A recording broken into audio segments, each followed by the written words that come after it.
Praise the lord. ప్రభు అయిన యేసుక్రీస్తు వారు ఈరోజు మనకు అందిస్తున్నటువంటి వాగ్దానం రూతు గ్రంథం 1వ అధ్యాయం 6వ వచనం.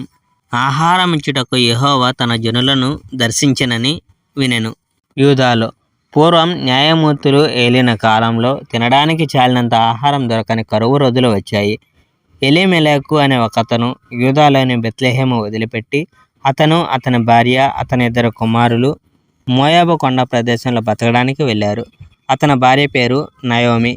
అతను 2 కుమారుల పేర్లు మహ్లోను, కిలియోను. వాళ్ళు యూదాలోని బెత్లెహేములో ఎఫ్రాతా వంశానికి చెందిన వాళ్ళు. ఈ కుటుంబం మోయాబులోని కొండ ప్రదేశానికి ప్రయాణం కట్టి అక్కడే ఉండిపోయారు.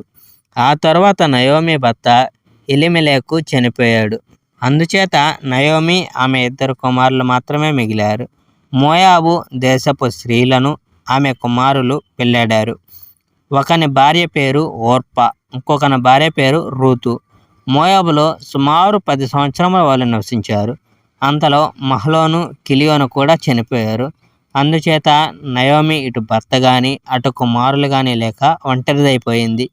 నయోమి ఇంటికి వెళ్ళిపోతుంది. దేవుడు తన ప్రజలకు సహాయం చేసినట్టు ఆయన తన ప్రజలకు అనగా యూదాలో ఆహారం దయచేసినట్టు మోయాబు కొండ దేశంలో నయోమి విన్నది. అందుచేత నయోమి మోయాబు కొండ దేశం విడిచిపెట్టి తిరిగి తన ఇంటికి వెళ్ళిపోవాలని తీర్మానించుకుంది. ఆమె కోడళ్ళు కూడా ఆమెతోనే వెళ్ళిపోయేందుకు తీర్మానించుకున్నారు. అంతవరకు బతుకుతున్న చోటను విడిచిపెట్టేసి మళ్ళీ యూదా దేశము పోయే దారి పట్టి ప్రయాణము మొదలుపెట్టారు. అప్పుడు నయోమి తన కోడళ్ళు ఇద్దరితో ఇలా అన్నది, మీరు ఎవరి పుట్టింటికి వారు వెళ్ళండి. మీరు చనిపోయిన నా 2 కుమారులపైన నాపైన ఎంతో దయ చూపెట్టారు. అలాగే యెహోవా మీపైన దయ చూపెట్టాలని కోరుకుంటున్నాను.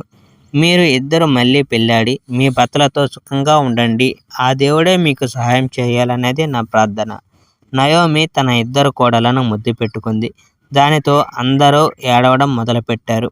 ఆ కోడళ్ళు, మేము మీతోనే వచ్చేస్తాము, నీ కుటుంబంలోనే ఉంటాము అని అన్నారు. Praise the lord. May God bless our India.